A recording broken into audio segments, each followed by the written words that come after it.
Welcome to NTD News Today. I'm Kevin Hogan. Let's take a look at our top stories. Ukrainian forces refusing to surrender in the port city of Mariupol. Russia gives another ultimatum, while the Pentagon says bigger U.S. weapons will arrive in Ukraine soon.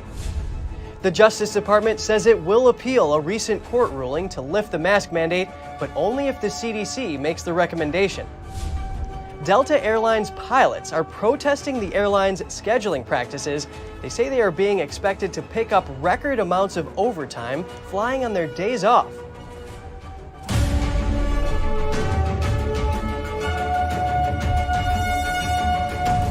A pocket of Ukrainian resistance is holding on for dear life in the port city of Mariupol. Russia gave them a new ultimatum to surrender by this afternoon. NTD's Jessica Beatty has more.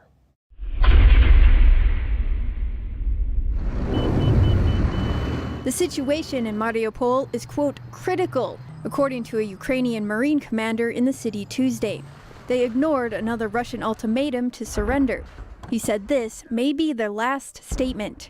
We might have only a few days or even hours left. The enemy's units are 10 times larger than ours. They have supremacy in the air, artillery, and units that are dislocated on the ground, equipment, and tanks. We appeal to the world leaders to help us. The commander asked that a third country help evacuate troops and civilians who are trapped in a steel plant under heavy Russian bombardment. Ukrainian President Volodymyr Zelensky said the situation in Mariupol is brutal and unchanged. Russian troops block any attempts to organize humanitarian corridors and save people, our people, the local residents who are at the hands of the occupiers. Moscow's denied targeting civilians. Russia intensified its attacks in the east on Tuesday, prompting Western governments to pledge more arms and sanctions. The Pentagon said 18 U.S. Howitzers will be transported very soon. We know where they're coming from. It's really just a matter now of getting them packaged up and getting them on the way. The U.S. estimates the Russian military has lost about 25% of the combat power it sent into Ukraine. But Pentagon spokesman John Kirby says Russian leader Vladimir Putin still has a lot of inventory available. Some of it's been depleted, some of it's been destroyed, some of it's been captured. But he still has a lot of combat capability available to him. And I think it's important for us to just remember that. The United Nations says more than 5 million people have fled Ukraine since Russia invaded in late February. As the conflict drags on, it's unclear when the refugees might return or what shape their homes will be in. Jessica Beatty, NTD News. In southeastern Ukraine, solving the lack of water has become a priority for the people trying to survive in the port city of Mariupol. Damaged buildings, empty streets, sadness and frustration on the faces of people living here. After weeks under siege, destruction and desolation are taking their toll on citizens remaining in Mariupol. They need to quickly fix the water supply problem. How can we live without water? It's horrible. Russia claims it has almost completely seized the city, but Ukraine's defense minister disputes this claim, saying while the situation is extremely difficult, Mariupol is not under full Russian control. To be honest, we are not well. I have mental problems after airstrikes, that's for sure. I'm really scared. When I hear a plane, I just run away. For Russia, capturing the city has a strategic advantage. It's the main port in the Donbas region, and it connects territory held by pro-Russian separatists in the east with the Crimea region that Russia annexed in 2014. Close to 1,000 civilians are hiding in underground shelters beneath the Azovstal steel plant, according to the city council. Jeremy Sandberg, NTD News. Russian players will not be allowed to compete at Wimbledon this year due to Moscow's invasion of Ukraine. That's according to a report in sports industry news site Sportico. Tennis players from Russia and Belarus will not be allowed to compete at this year's Wimbledon due to Moscow's invasion of Ukraine. That's according to a statement today from the All England Lawn Tennis Club, the Grand Slam's organizer. A ban on Russian players would prevent world number 2 Daniil Medvedev and Andrei Rublev, ranked 8th, from competing in the men's draw. Tennis governing bodies banned Russia and Belarus from international team competitions following the invasion. Individual players are allowed to compete on tours, but not under the name or flag of their countries. Ukrainian and Turkish soccer teams are raising awareness about the war in Ukraine. They held their third charity game in Istanbul on Tuesday. The club organized a tour in several countries to support Ukrainian refugees as Russian forces continued bombing their country. Ukrainian players came onto the field with Ukrainian flags tied on their shoulders. They were wearing T-shirts showing 4-year-old Issa, who was hiding from Russian attacks in a Mariupol bomb shelter. The team's captain and goalkeeper said the main goal of the charity tour was to spread awareness of the situation in Ukraine and gain support against Russia. According to the UN, the latest numbers show about 4.9 million refugees have fled Ukraine since February 24th. As many as 150,000 people are believed to be left in the besieged city of Mariupol. And coming up, sheriff's deputies find an autistic 19-year-old who disappeared from his family's home in California nearly 3 years ago. And a woman in Idaho is given a not guilty plea by a judge after she refused to speak in court. Her charges are linked to the death of her children, her estranged husband, and a lover's wife. We'll have all that and more for you here on NTD News.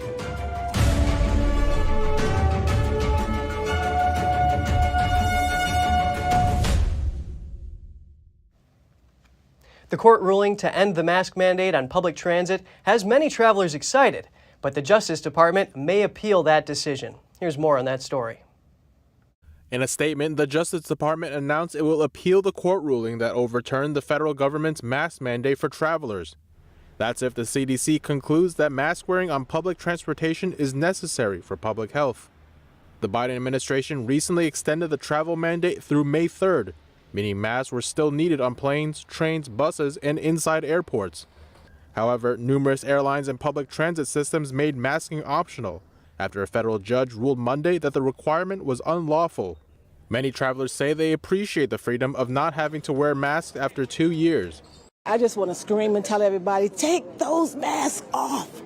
Enjoy life, breathe. And I'm so glad. This is adding to my pleasure of flying again. So we're very happy about this. Felt a little bit like a taste of normal, and it was a lot more comfortable and a lot more pleasant. I feel like the mask should have been gone a long time ago, at least last year. You know, I think we're just extending it for no reason. In cities like New York City, Chicago, and Los Angeles, the mask mandate remains in place for mass transit, and some passengers still feel the need for such protection. Well, I personally liked flying with a mask while everything was going on throughout the pandemic. So I was wearing my mask today, and I will continue wearing it for a little bit longer. I don't have a problem with it.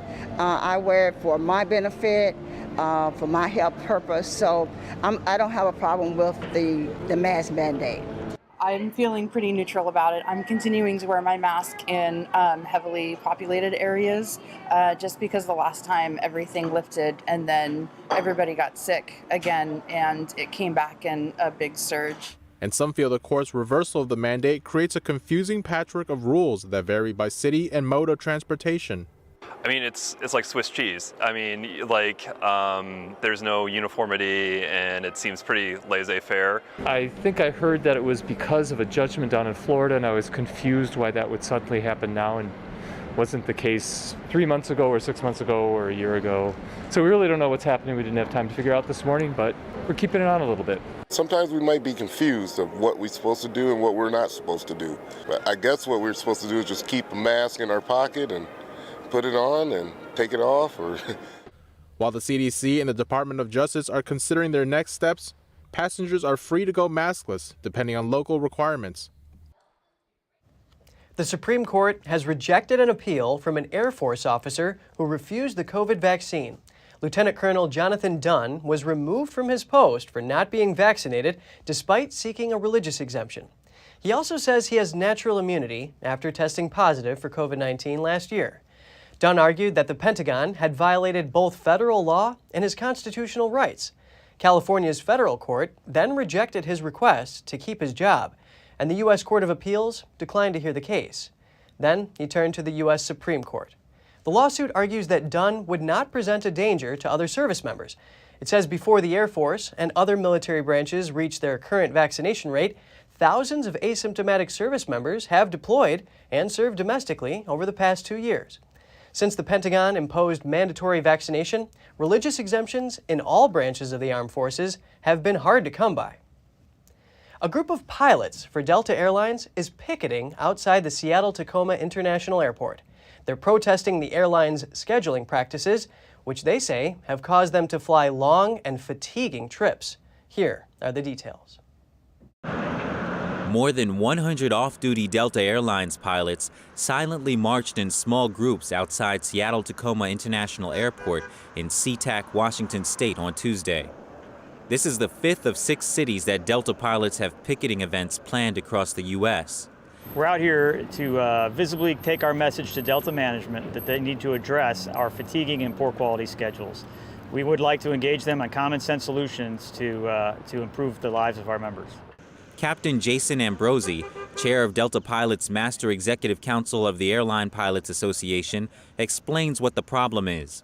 Delta has all the planes they had from the pre-pandemic, however, they don't have the same amount of pilots as they had. So they're bringing back flying at a rate that exceeds the amount of pilots we currently have.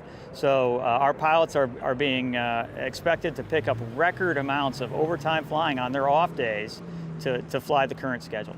And that allows that there's no buffer in the system. The CEO of Delta Airlines said last week, quote, "The demand environment that we have today is at a historic high. The last 5 weeks have been the strongest period of bookings that Delta has ever seen in our history." All I can say is that in the post-COVID environment that we're bringing back flying as fast as Delta is, that they are bringing back flying at a rate that exceeds the amount of pilots we have, and we want them to work with us on solutions regarding the poor quality and fatiguing schedules. Delta Airlines reacted to the picketing, saying in a statement that this informational exercise by some of our off-duty pilots did not disrupt our operation for our customers. We continuously evaluate our staffing models and plan ahead so that we can recover quickly when unforeseen circumstances arise. Representative Darrell Issa said that House Republicans have Hunter Biden's laptop, and he said in the meantime they're investigating. Issa described the findings on the laptop as a treasure trove. He went on to say that a special prosecutor will be needed. That's so they can look into allegations about Biden's business dealings in countries including China. Issa said the laptop is a direct communication between President Joe Biden and his son, a good dive into how sick and vulnerable Hunter Biden was, and some of the things he did. He also said there were photos on the hard drive that allegedly show a drug stash belonging to the younger Biden. Hunter Biden has denied any wrongdoing in his business dealings, though he has admitted publicly to having a drug problem. President Biden has completely denied that his son engaged in any improper business arrangements, and the president maintains he had no knowledge or communication about any deals. Issa pointed to a couple of business deals that went forward for Hunter Biden. Those include one between the wife of Moscow's former mayor and one with China while he was struggling with substance abuse. Hunter Biden is the suspected owner of the laptop that the FBI seized.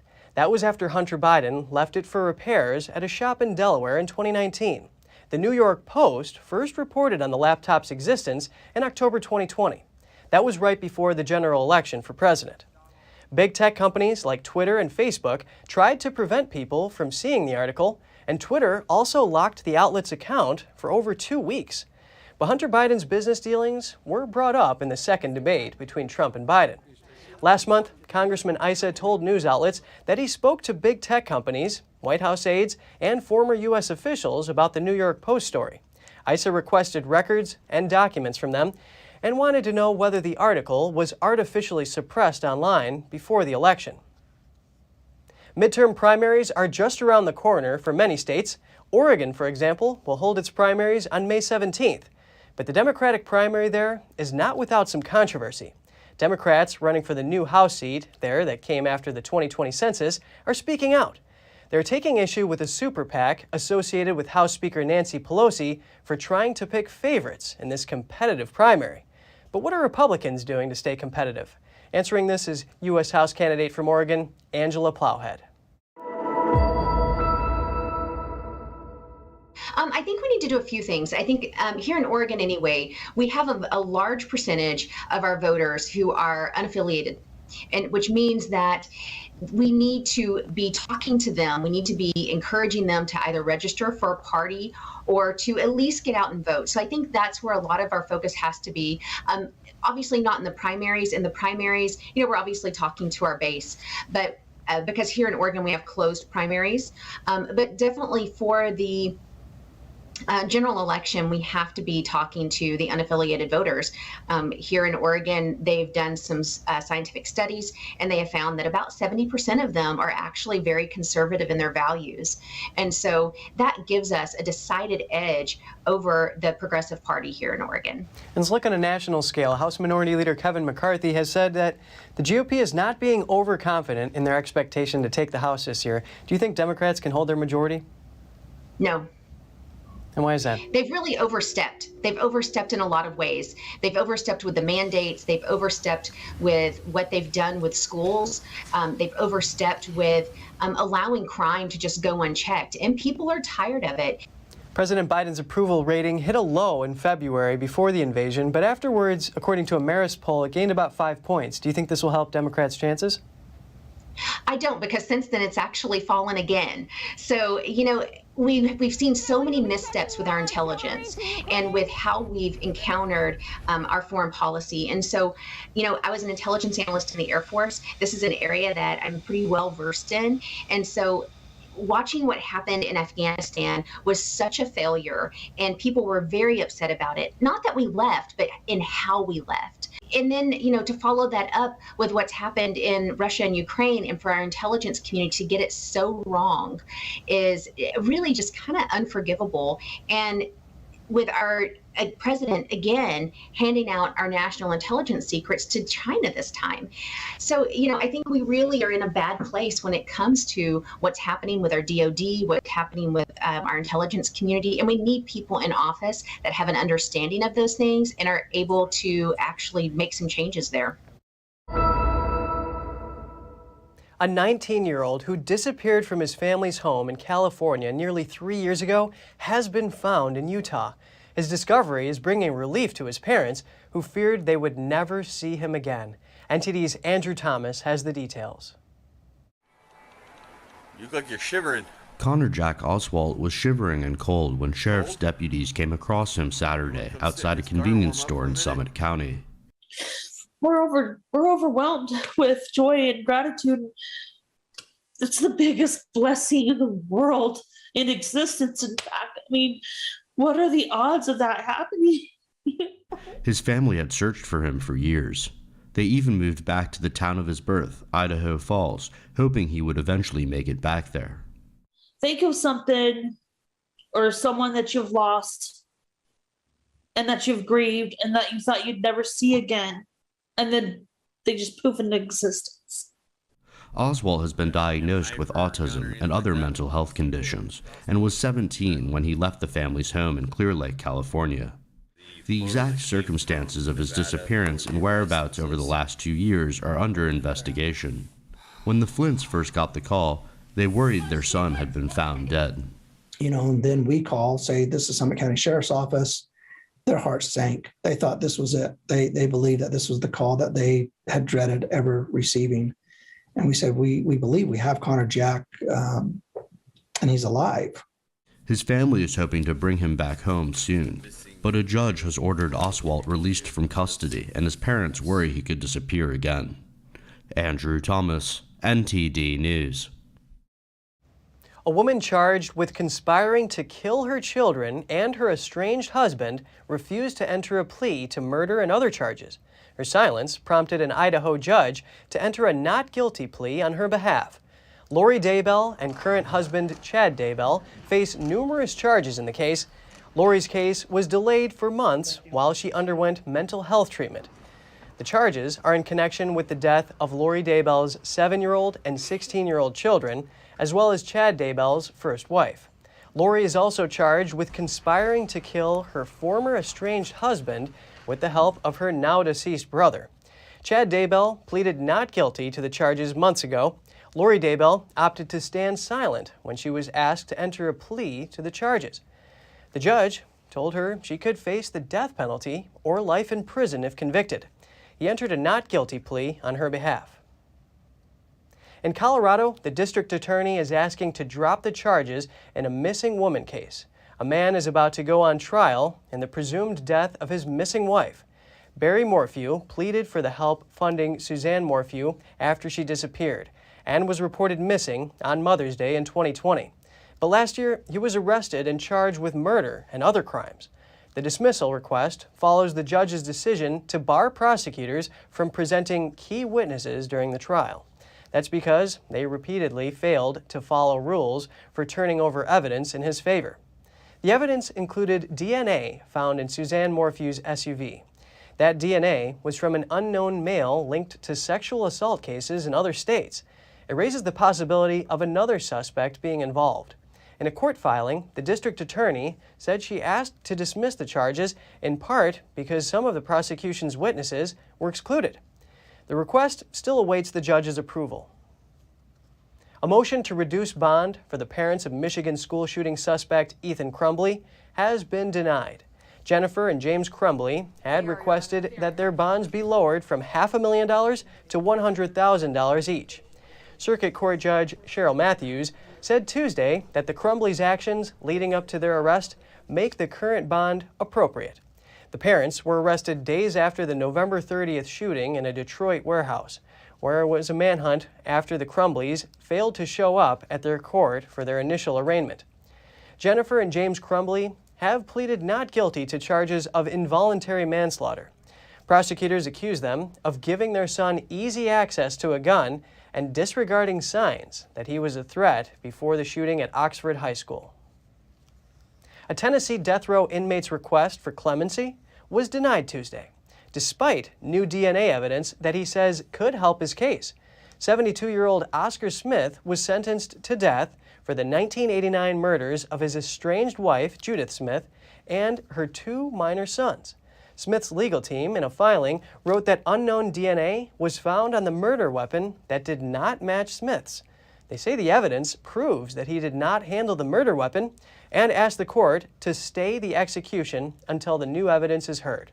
The state responded, asking the judge to deny the order, and argued that new DNA evidence does not mean Smith is innocent. Tennessee Governor Bill Lee issued a statement Tuesday saying that after an extensive review of the case, the state's sentence will stand and he will not intervene. Smith is scheduled to be executed on Thursday. A parolee who murdered 81-year-old philanthropist Jacqueline Avant has been sentenced to 190 years in a California prison. Ariel Maynor was sentenced Tuesday in Los Angeles Superior Court for shooting Avant and trying to kill a security guard during a burglary attempt at her Beverly Hills home. The Los Angeles District Attorney said he accepted a plea deal because he did not want the family to go through the trauma of a trial. Police were called to Avant's home early in the morning on December 1st. They found Avant bleeding from a gunshot wound to her back. Maynor was arrested later that morning after breaking into a Hollywood Hills home and accidentally shooting himself in the foot. And coming up, a San Quentin prison education program receives college accreditation after a review board determines it meets certain educational standards. Find out more in just a minute here on NTD News.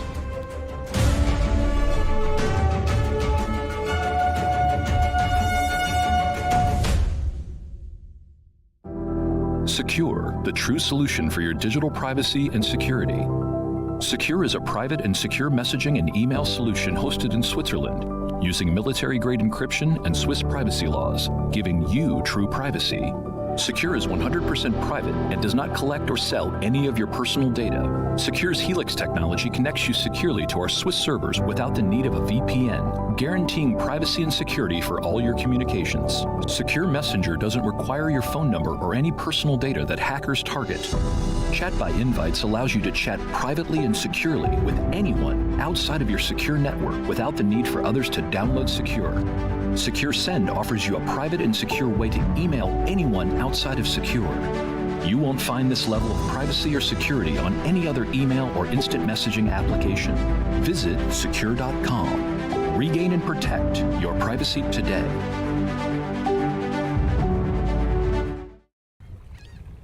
Oh, hey, doesn't it feel like there's communists everywhere?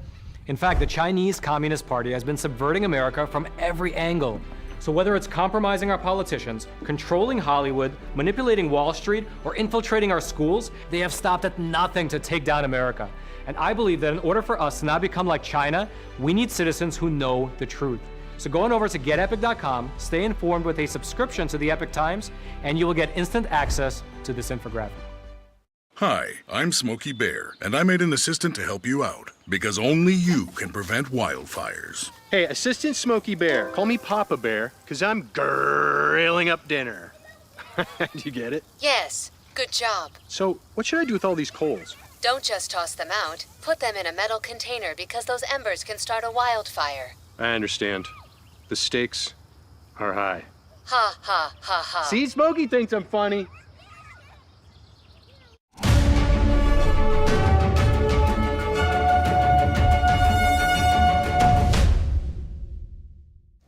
Firefighters faced strong winds and bone-dry conditions on Tuesday as they battled a rapidly growing wildfire in central Arizona.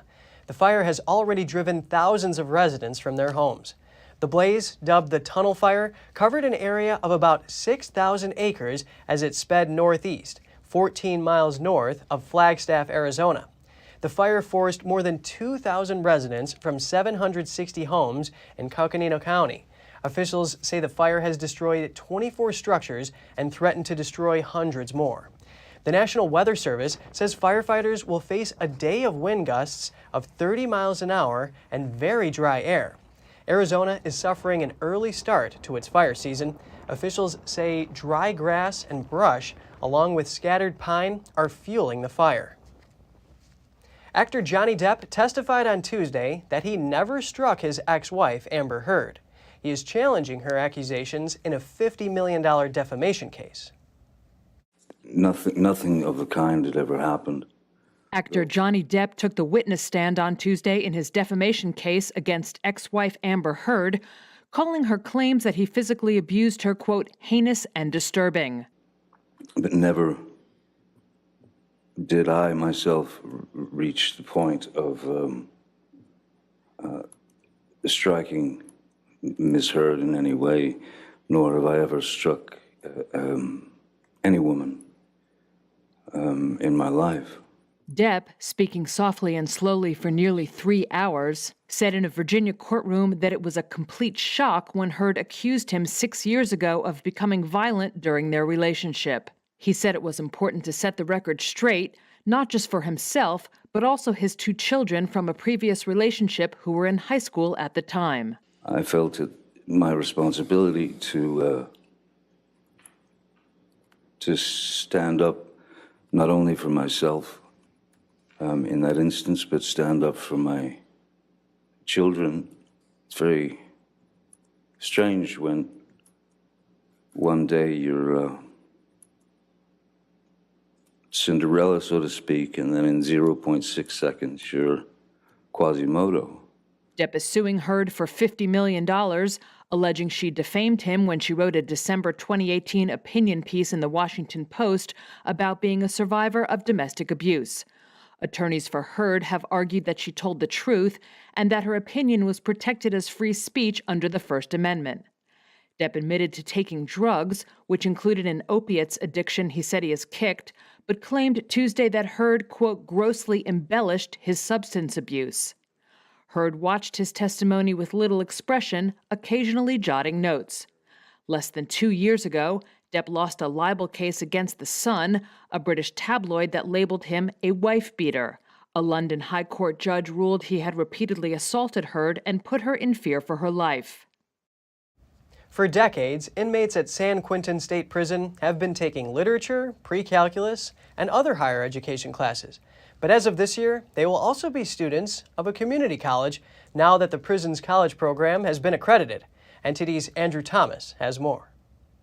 The designation came after the 19-member board reviewed the program and determined it met certain educational standards. On page 72, the instructors are volunteers from prestigious Bay Area colleges like UC Berkeley. The community college is believed to be the first in the U.S. with a campus inside a prison. I think now with having one accepted accredited college, all of a sudden more people might be more open to the idea of like, hey, what if we try this revolutionary idea somewhere else?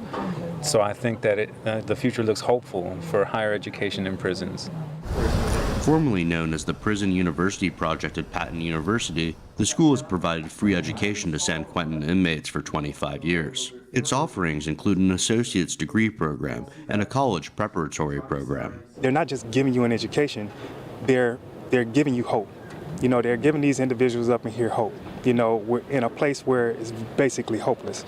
Accreditation means the school is independent, and the college could now focus on improving the quality of instruction, expanding student support services, and increasing access to technology and library resources. So initially when we decided to pursue accreditation, it was because we wanted to be independent and not subject to the ups and downs of another institution. But once we embarked on the process, we realized there were huge advantages to becoming independent and independently accredited. The accreditation designation also makes it easier for students to prepare to transfer to other colleges when they're no longer incarcerated. Andrew Thomas, NTD News. Just ahead, Australia has its first leaders' debate for the 2022 election. Both the current Prime Minister and his rival spoke about the threat of China in the Pacific. And YouTube has closed the account of John Lee, Hong Kong's sole candidate in next month's leadership election. The company says it's following U.S. sanctions laws. Stay tuned for more here on NTD News.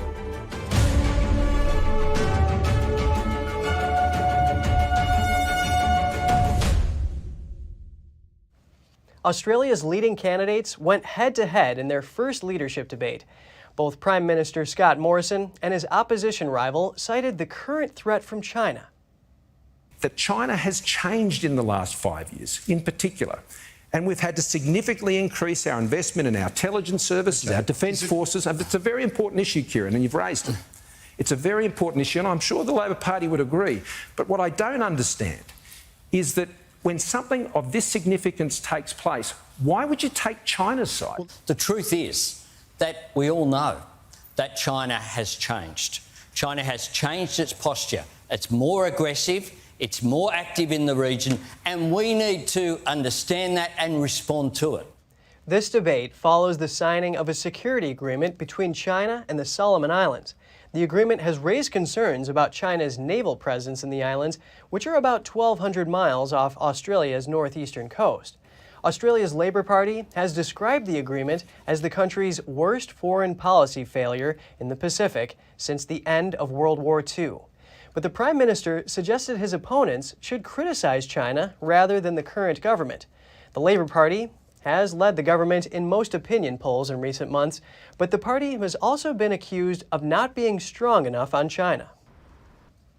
It's been a month since the crash of the China Eastern airliner, and investigations are still ongoing.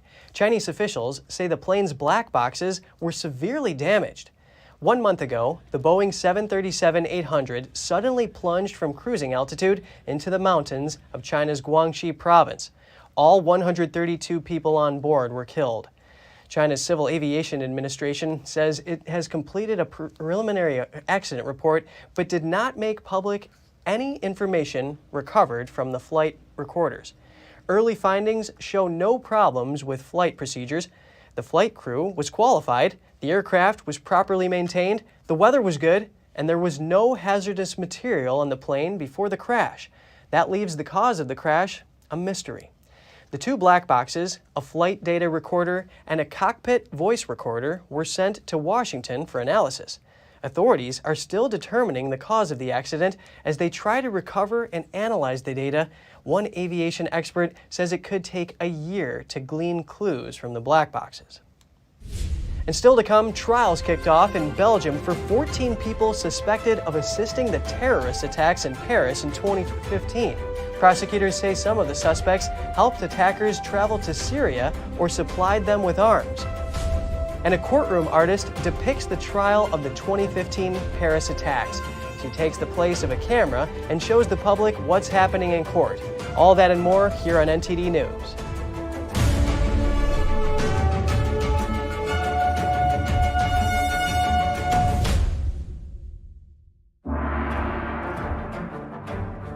You are not just watching a performance. You are witnessing a culture reborn. Now, you'll see what the modern world has never seen. China, before communism. Live on stage, Shen Yun, coming to NJPAC, April 21st through the 24th. For tickets, visit shenyun.com or call 888-90-SHOWS. According to ancient Chinese medicine, purslane is considered a medicinal herb and is used to help lower cholesterol, improve vascular functions, and prevent diabetes. Perilla seeds can nourish the lungs and spleen. It is used to treat asthma and improve pulmonary functions. Puritang green vegetable omega-3 is made from purslane and perilla seeds from Hwangmae Mountain in South Korea. It contains over 90% of omega-3, 6, 7, and 9, the highest concentration possible without chemical additives. The soft gel is made of natural seaweed. It is 100% organic and vegan. Both adults and children can take it with peace of mind.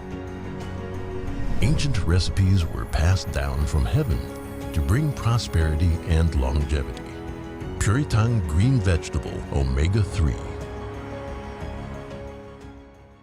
Hi, I'm Smokey Bear, and I made an assistant to help you prevent wildfires. Dude, I've got this. I've been camping since I was 5 years old. But I am a camping influencer. You know what? I'll bet you $5. Okay. Assistant Smokey, what is the best way to put out a campfire? To put out a campfire, drown with water, stir, drown again. Then make sure the fire is out cold by feeling with the back of your hand. Wait, really? I'll take the $5.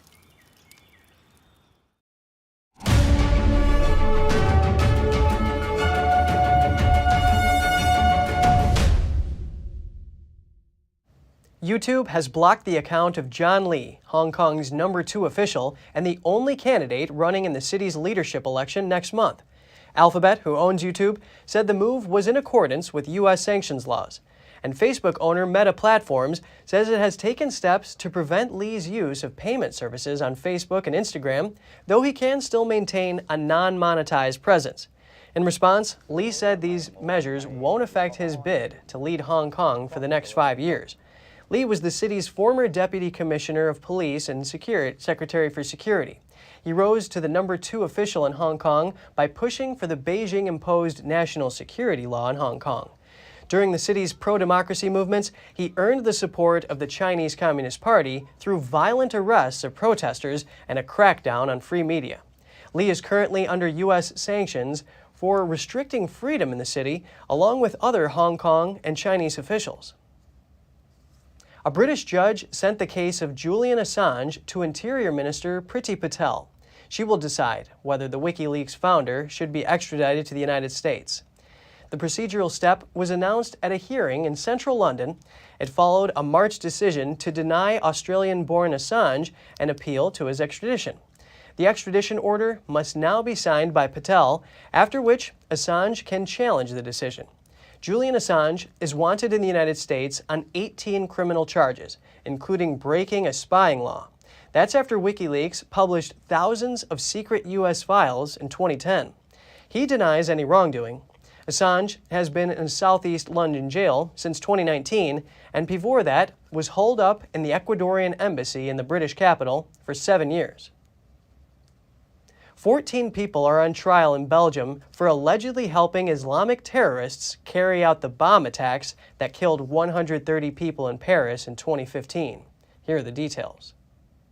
A trial kicked off in Brussels on Tuesday for 13 men and 1 woman accused of supporting ISIS terrorists before their attacks in Paris on November 13, 2015. They are also accused of helping one attacker who survived the attacks and returned to Brussels. 9 of the suspects were present at the trial. 2 suspects are believed to have died in Syria. So here you have a number of people, 14 to be exact, who are being prosecuted, who are being suspected of having provided assistance before or after the Paris attacks. So the stakes of that trial will obviously be to determine the extent to which they did or did not provide assistance, the nature of that assistance, and the sentence that could be imposed upon them. 12 of the suspects face charges of leading a terrorist group or participating in terrorist activities. They could face up to 15 years in prison. Prosecutors say the suspects helped attackers travel to Syria or supplied them with arms.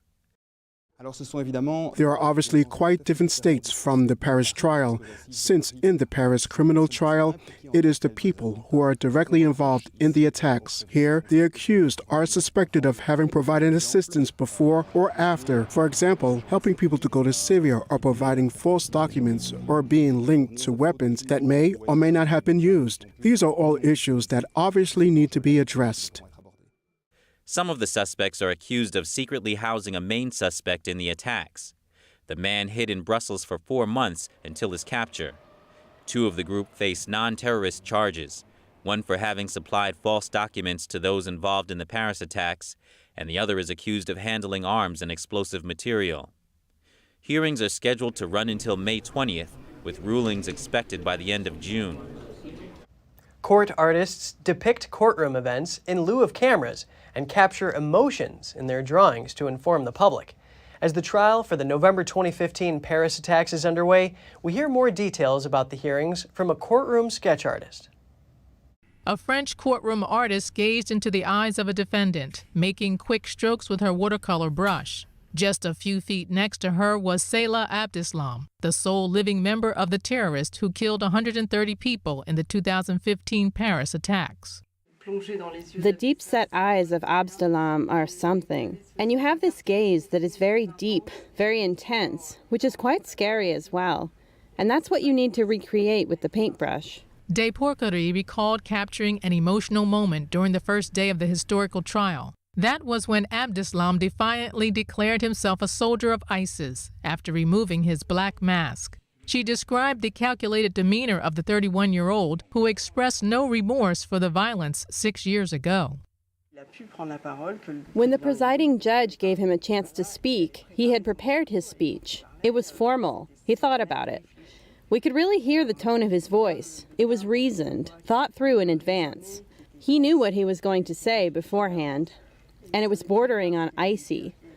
As the trial went on for weeks, both the artist and the defendant grew accustomed to each other's presence. De Porquerie said the French Moroccan would nod to her at the beginning of each hearing.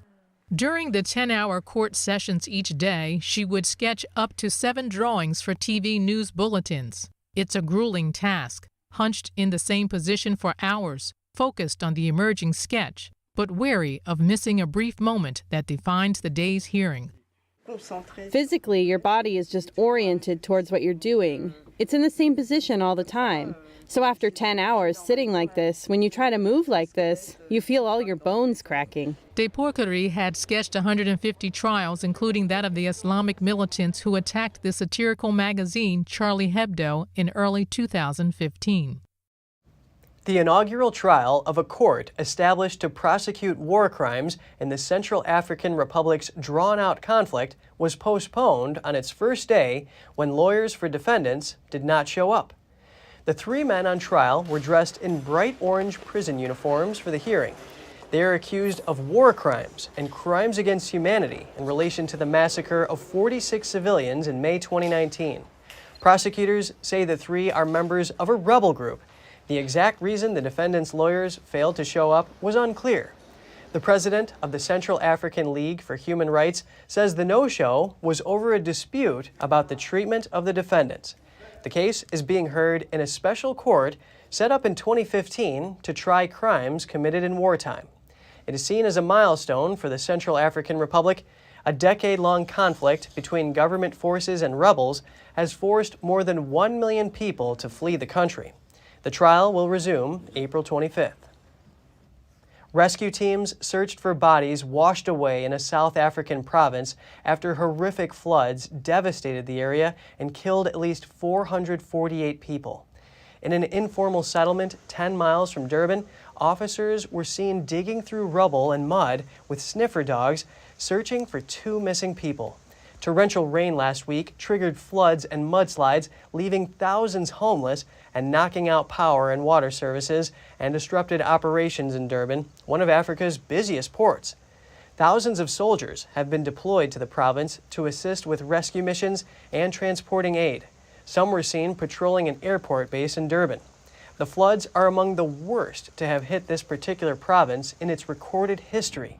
They damaged more than $674 million of infrastructure. The government has declared a national state of disaster. Dozens of people are still missing, and search and rescue missions continue, although the chances of finding people are shrinking. Peru's national police announced they seized more than 5 tons of drugs during operations across the country since March 25th.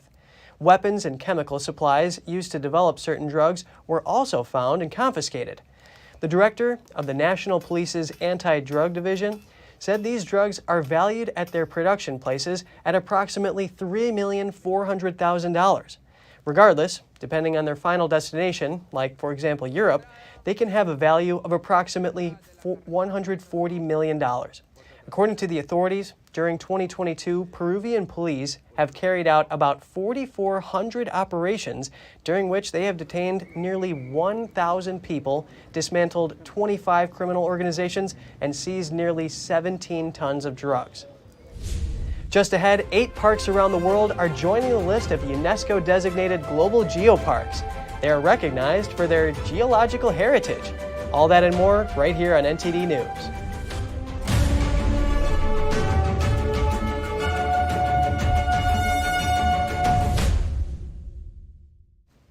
A zoo in Mexico is giving animals ice-cold popsicles to help them battle the heat. An official says biologists and veterinarians can also observe the animal's conduct and make health-related decisions. Jaguars, tigers, and monkeys received a cold surprise to help them cope with the high temperatures of up to 100 degrees Fahrenheit that are plaguing the southern Mexican city of Mérida.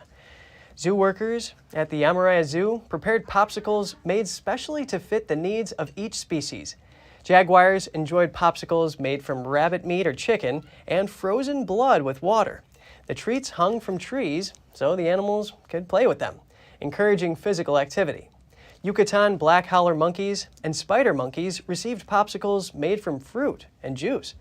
Mud and water pits were excavated into certain enclosures, such as the tiger's habitat, so the animals could take a dip and freshen up. The United Nations Educational, Scientific, and Cultural Organization, or UNESCO, has designated 8 new global geoparks in the world. The parks are in Finland, Sweden, Greece, Romania, Germany, Luxembourg, and Brazil. Let's take a look. UNESCO just designated 8 parks around the world as the latest global geoparks. There are 177 geoparks in 46 countries. UNESCO says they recognize the parks for their geological heritage of international significance. Basically with that one and same endeavor, just to celebrate their unique geological heritage, as we call it, their unique landscapes, the geological unique sites that they are living on, to celebrate this and to see how they can make an income out of this as well. And very often this is through geotourism and local entrepreneurship. One of the new geoparks is in the south of Finland. It's distinct for its stunning lakes and forests. Another new geopark is in western Greece. It's an island complex known for its caves, sinkholes, and underground streams. You may have heard about the biosphere reserves or the World Heritage, but the geological heritage was always something that was a little bit, how would I say it, was not well considered under these programs, and has in the last years gotten a lot of interest. One of the new geoparks is in Romania. It contains a wealth of fossils and some of the longest and deepest salt caves in the world. Another new geopark is in Sweden. It contains 15 flat-topped table mountains and Sweden's first known stone church, which was built by Vikings in the early 11th century. UNESCO says the designation process is an extensive one. Parks have to meet all the different criteria, and there are very clear statutes and guidelines. These sites have now been, the 8 ones that you've referred to, they have been recognized for a period of 4 years, but every 4 years it will have to go through a similar process just to make sure that they keep up with the standards. 2 parks in Brazil also got the geopark designation. One of them is known for its vibrant and verdant forests and canyons. It also has one of the world's richest ecosystems. Something shocking is coming to New York City, an all-electric building. JP Morgan Chase announced its new global headquarters, located on Park Avenue, will be fully powered by renewable energy. Officials say the tower will have net zero operational emissions, partly by using power that comes from a state hydroelectric plant. Other green features include triple glazed windows and systems that store and reuse water, which should reduce consumption by around 40%. There will also be air filtration systems, indoor greenery, and touchless technology. The nearly 60-story skyscraper is scheduled to be completed by 2025. Extra virgin olive oil has a long history and many benefits for health. Let's hear more from Gina Marie, who brings us Strong Mind and Body.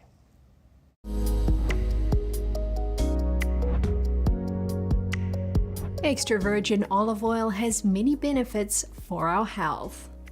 Numerous studies validate this. Women who ate a Mediterranean diet which included extra virgin olive oil had a 62% lower risk of breast cancer. That was compared to women who were advised to eat a low-fat diet. There's also evidence that extra virgin olive oil may protect against type 2 diabetes and possibly even Alzheimer's disease.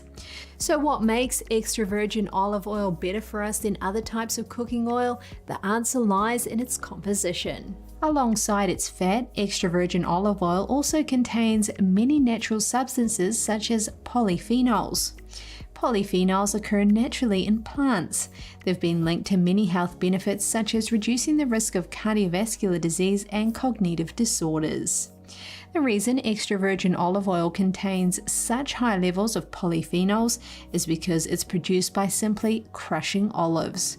More processed versions of olive oil, such as light olive oil or spreads, don't contain as many of these polyphenols. This is because to create these requires more processing, resulting in most of the polyphenols being lost. So what about other cooking oils? Most other cooking oils, such as sunflower oil or rapeseed oil, are made from seeds. Seeds are very difficult to extract oil from, so they need to be heated and the oil is extracted with solvents. This means that most of the polyphenols in seeds are lost during production.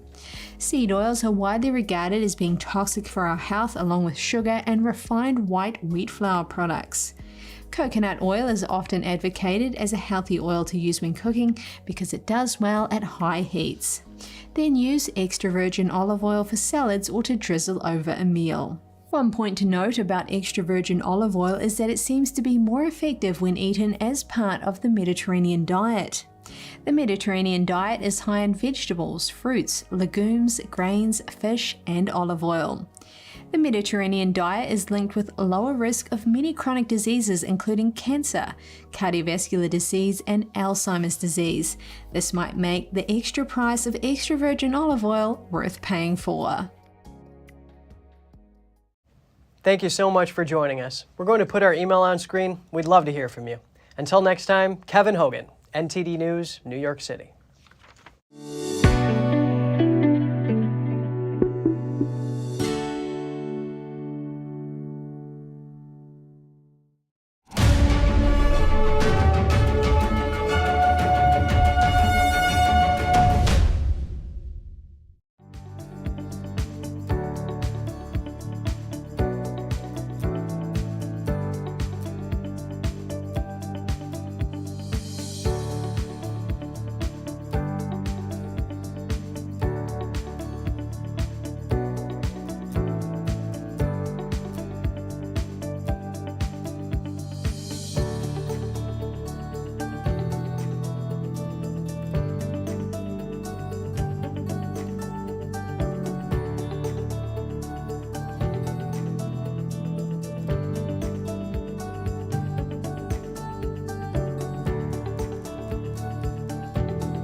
Thanks for watching us on YouTube. Did you know YouTube only keeps selective videos on its platform? So if you want to make sure you get the full picture, just subscribe to our newsletter. Go to newsletter.ntd.com and sign up. It's free.